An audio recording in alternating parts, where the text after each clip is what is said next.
Hey, 7th grade, this is a homework video for 7th grade math, homework number 7. So, again, like I always say, I'm not going to do the problems for you, but I'll kind of help you out as far as the process. Number 1, Jerry made 9 cups of pasta for a spaghetti dinner.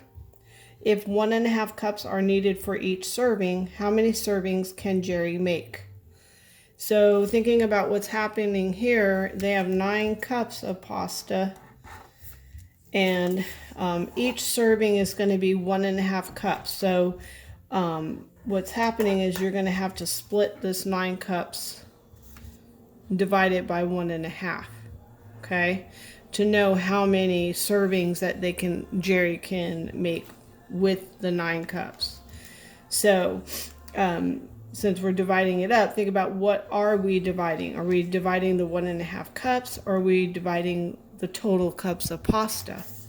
So say you had a bowl of spaghetti and you're wanting to share with some guests at your house.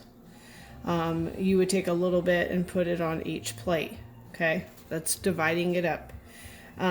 So this would be what's getting divided up. This is like your bowl. And this is like your serving utensil that you're taking so much out for each bowl, okay? So whatever gets divided goes inside the house. And whatever is dividing it goes outside of the house. So 9 is getting divided by this guy right here outside. Remember the rules: when you have a decimal outside of the house, you have to make it whole. So in this case, we'd have to move it one place to make it whole. Whatever we do on the outside, we do on the inside. Now, I don't see a decimal here, but this is a whole number, so there really is a decimal there. It's just not visible. So if I move this guy 1, I got to move this guy 1. Then I put the decimal up on top of the house, which means a 0 goes there. And then you just divide and get your answer. Be careful. Make sure when you get your answer that you put it on the correct side. It appears that our number is going to be whole, so we'll go on the left side. If it's positive, bubble positive. If it's negative, bubble the negative. Okay? Number 2, what is the sum of negative 14 and 8? So sum means I'm going to add them together.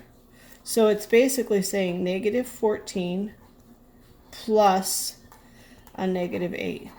Now, when you guys see this, I know a lot of times people are going to say, oh, 2 negatives equal a positive. No, that's only when we're multiplying or dividing and we use this. This is only for multiplication and division. When we're adding integers, if they have the same sign, you just add them up and keep the sign. Okay? If I had 14 plus 8, they're both positive. I just add it up and keep the sign. So 14 plus 8 is 22. And it's a positive 22. Here I'm adding 2 negatives. So a 14 plus an 8, what do I get? And if you think about it, if you put it on a number line, which I tell you guys to do all the time, put your 0 somewhere, and then put your negative 14 where you think it would be. It doesn't have to be, it's not going to be exact. You just know it's on the left side of the 0.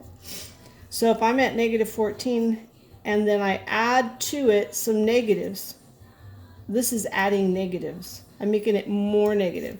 So I just go 8 places. 1, 2, 3, 4, 5, 6, 7, 8.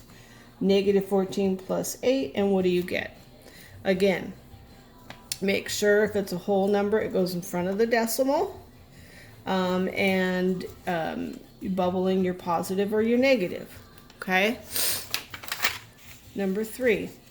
A store donated 4.5 dozen cookies for a fundraiser. Another store donated 3 1/4 dozen cookies. How many dozen cookies did they donate altogether? So altogether is an indication that we're going to add it up. Well, it's 4 1/2 plus 3 1/4. Well, first off, I can't add these up because they don't have a common denominator. Secondly, when we have it as a mixed number, we want to do the circle method where we go in this direction and turn it into an improper fraction. So how that is done is, let me use a different color. I'm going to multiply the denominator by the whole number, and then I'm going to add. I'm going to multiply and then add, okay? So 2 times 4 is 8, plus 1 is 9. I end up with 9 halves. Plus 3 times 4 is 12, plus 1 is 13 out of 4. Now I still can't add them because they do not have a common denominator. So I'm going to have to figure out what number can both 2 and 4 go into evenly. Well, it's 4. So I need to make this 9 halves. It has to be out of 4. So how do I go from here to here? What do I multiply to get that? Whatever I do here, I do to the top.